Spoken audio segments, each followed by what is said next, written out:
നാണക്കേടില്ലാതെ ജനിപ്പിച്ചവരെ തിരികിലേക്ക് മനസ്സിലാവും. ഇപ്പൊ ഇതൊക്കെ വലിയ കേസാ. പണ്ടിത്ര കേന്ദ്രങ്ങളൊന്നും ഇല്ലായിരുന്നു, ആവശ്യമില്ലായിരുന്നു.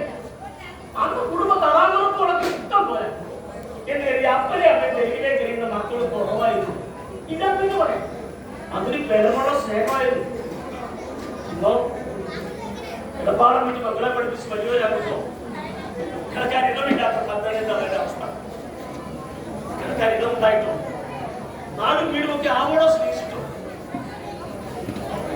നമ്മൾ തുടങ്ങാൻ കഴിയാതിരുന്ന എന്റെ അവസ്ഥ.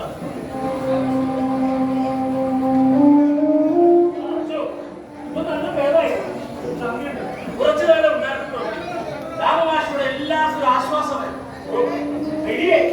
എനിക്ക് വരും, ഞങ്ങളെ പഞ്ചായത്ത് എന്നെ കൊണ്ടുപോകാം.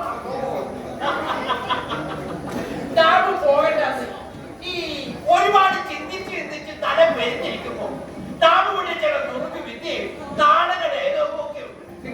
തന്തയാ